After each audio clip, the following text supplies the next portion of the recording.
This is a small sample of what existed, and this doesn't even include the videos. To reduce me to what he reduced me to, just that alone is wildly harmful. That alone is harm, and I am furious. Hi, you must be Jessica. Oh, yes, hi. Nice to meet you. Nice to meet you. Thanks for having us. Yeah. At this home in Minneapolis, 3 friends are flipping through old photos going back 21 years to when they all met. Like I still have braces, so. But these are the photos that really brought them here today. Deep fake pornography, featuring all 3 of their faces and some 80 other women. It was found on the computer of one of their close mutual friends. Ben, whose last name we're omitting due to his assertion of mental health struggles, used AI site DeepSwap to superimpose his friends' faces onto sexually explicit photos and videos. It's an allegation he doesn't deny. This is a man that was supposed to be my friend. He was my friend for over 20 years. Now, hundreds of these AI-powered apps and sites can nudify a photo of anyone with shocking ease. They're available in the Apple or Google app stores or in any web browser, and it's happening to children too. Someone could post a family photo and it could become child sexual abuse material very quickly, and is why this technology just should not be available to the public and not for profit for these companies. So these friends are fighting back, pushing for new legislation that would fine companies $500,000 every time this type of deepfake is created. I was 6 months pregnant at the time, and the crippling stress and anxiety of this event negatively impacted my health. I was humiliated and very worried that my employer, my colleagues, clients, and neighbors may have seen these images. Amidst a 5-month investigation, CNBC sat down with 3 victims to hear their take on how AI apps that create nudes have caused irreversible harm, and with the state senator pushing to stop the problem from growing as fast as the AI that makes it possible.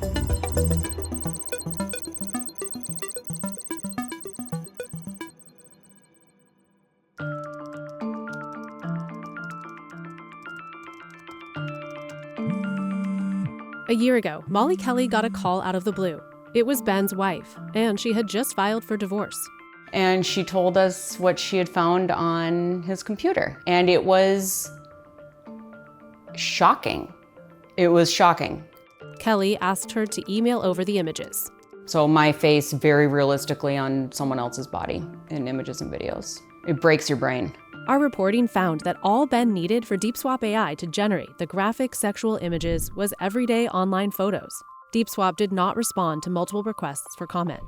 These are Facebook profile pictures, LinkedIn, pictures from a wedding. Totally benign, innocuous, but that's how good the technology is it makes your face match the situation. It's pretty gross. Although he didn't agree to an interview, Ben told CNBC in an email he feels guilt and shame over the pain I caused almost everyone I cared about. The 3 victims say more than 80 women were depicted, many from their tight-knit social circle, including Megan Hurley and Jessica Gustales. The first time I saw the actual images, I think something inside me shifted, like fundamentally changed. I was going back and forth between rage and despair. All 3 women filed police reports. Gustales got a restraining order, and Hurley, a massage therapist, got in touch with the FBI. Hurley says the FBI called her back, but has yet to take further action. There was concern that someone could see this pornography of me, use some version of reverse image, find our website that has images of me, come to my work where they can get naked and possibly re-victimize me. It is a bizarre experience, and to have looked at it, it's not something that I would wish for on anybody. They've looked at them on repeat because they're working to identify the other women in the images and are reaching out to warn them, although Ben says he only stored the deepfakes locally. CNBC technology reporter Jonathan Vanian has been investigating this issue since May. You have actually talked to dozens of experts about this, right? What kind of people have been informing you about the issue? Well, we have lawyers who are representing victims. We have people who represent organizations that help survivors, also lawmakers and computer scientists who study artificial intelligence and security. What have both these experts and the victims been telling you about the repercussions of image-based sexual abuse? A lot of folks I've talked to liken the trauma to people who have survived sexual abuse. It's a lot of the same emotional traumas, suicide ideation, self-harm, crippling sense of loss of identity and self-worth, a fear of ever even talking about it because of the deep shame, potential career repercussions. I did tell my HR, partly because I am a public-facing figure. I didn't know, I still don't know where these are. I have no idea. And I couldn't leave the house for a while. I still have panic attacks. My anxiety went through the roof. I got a new dog. I struggled to go to work in person. I stopped for a long time.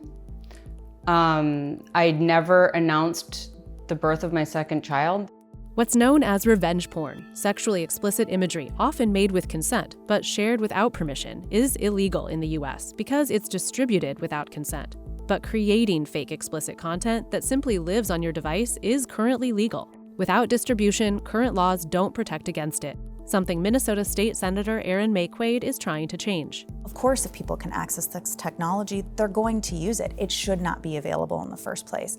And so instead of trying to rush around and charge individual people with crimes, we just cut off the technology. The crime isn't committed in the first place.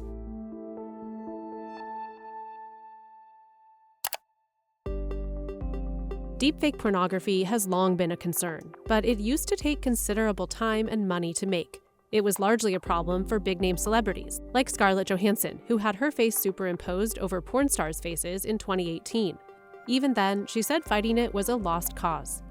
These powerful new AI models that have emerged over the past years have made it really easy to do these more realistic-looking visuals based on prompts. Since generative AI took off in 2022, this has been happening to politicians, celebrities like Taylor Swift, everyday people, and to kids. In Australia, one man was sentenced to 9 years in prison for creating and distributing explicit deepfakes of 26 women. Authorities there also are investigating the distribution of deepfake pornography of about 50 schoolgirls, allegedly created by a teenager using AI. The images that were taken from me was at my godchild's graduation and a family vacation. It is naive to think that this isn't happening to children all the time. It is. It is. It feels just a failure to not do anything about it.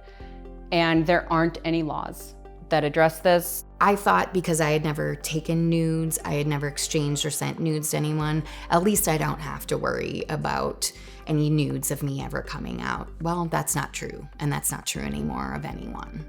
One study found at least 200 software programs that market themselves as nudifiers, with names like Undress, Deep Nude, and Crush AI, none of which responded when we tried to reach out. Nudify tools often have subscription plans, starting at, say, $19.99 a month. There's whole chats on servers like Discord, where people ask others to create custom deepfakes, which researchers told us go for an average of $87.50. In all, one study found the top 85 Nudify websites make at least $36 million a year, with some 18.6 million unique visitors each month. And this doesn't include apps and smaller sites.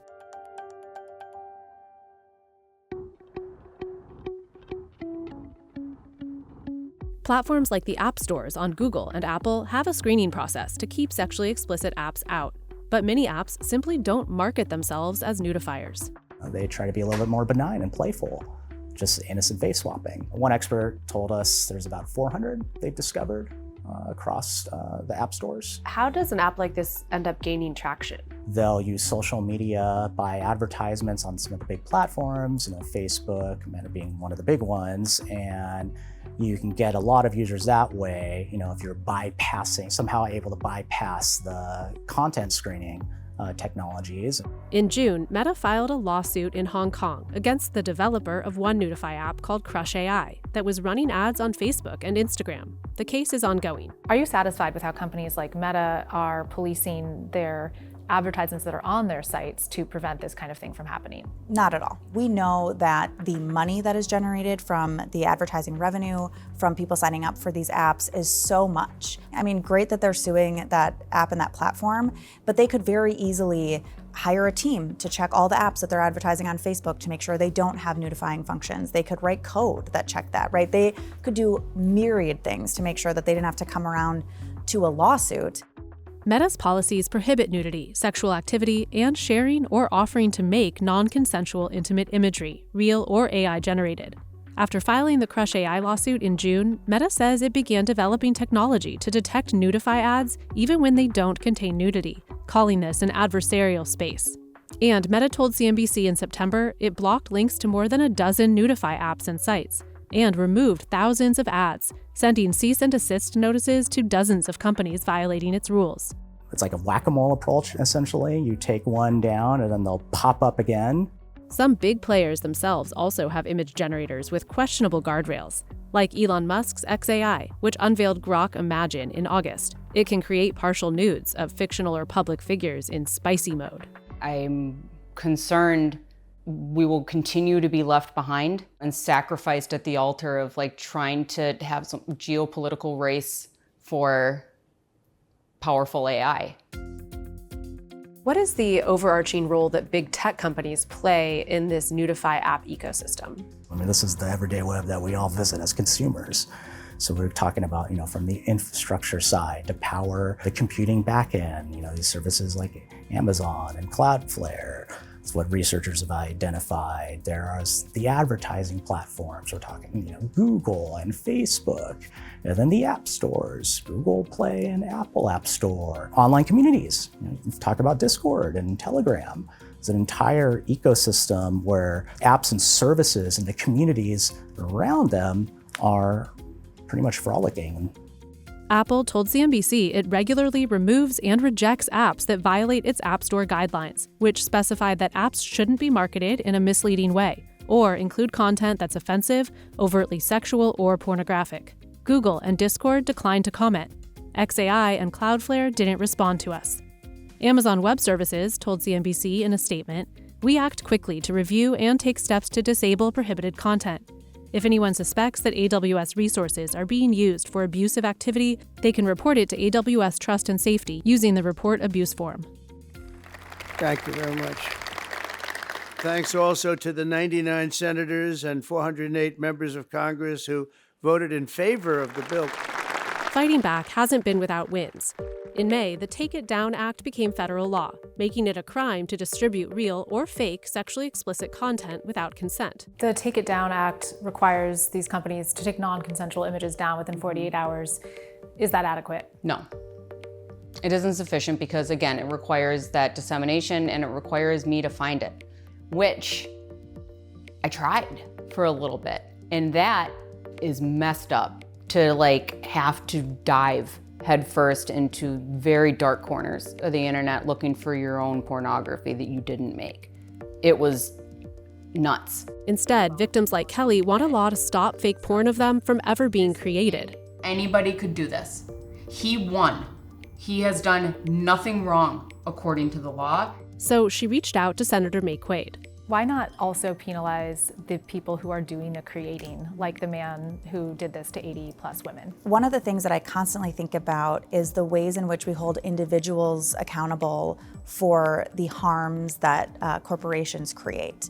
And so we wanted to go upstream because, again, the harm is in the creation. And if the company is allowing it to be created, why wouldn't we hold them accountable? Senator May Quaid has introduced state legislation that would fine the companies behind these nudify apps $500,000 for each creation of non-consensual deepfake porn depicting a Minnesotan. Why isn't this happening on a federal level? Obviously, there are a lot of very wealthy and powerful tech executives who are close to members of Congress and the current administration who are not interested in being regulated in this way. But I also think it's just a lack of familiarity. We do have a Gen Z member of Congress, we do have some young members of Congress, but by and large, most members of Congress are older and are not interacting with AI in this way. Have free speech advocates come at you for this bill, and how do you respond?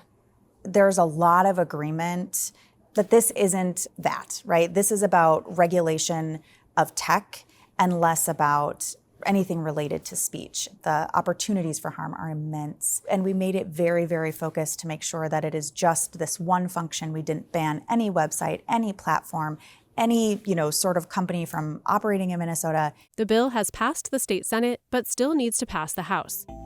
Lawsuits are popping up at the municipal level too, like one in San Francisco that sues the 16 most visited deepfake porn creation sites. What is your response to tech companies that worry regulation like this will impede the progress of AI? All I hear is that we don't want to be held accountable for any harms that we create in any way, shape, or form. Because even in the last 2 years, think about the harms that AI has caused, right? They say impede, we say develop ethically. But enforcement of any bans and fines is tricky, with many developers based overseas. In Australia, the government announced plans to ban Nudify tools in September, but the how still needs to be ironed out.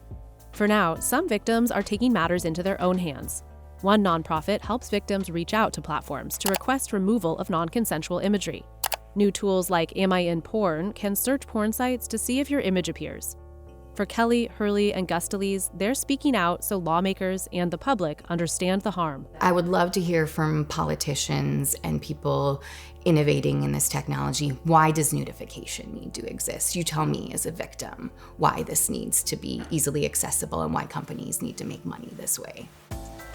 At the rapid pace AI is evolving, new use cases continue to pop up, like kissing apps that generate lifelike videos of any two people kissing. And so what else are we inviting when we allow this kind of behavior to become normalized? What's next? And then what's next after that?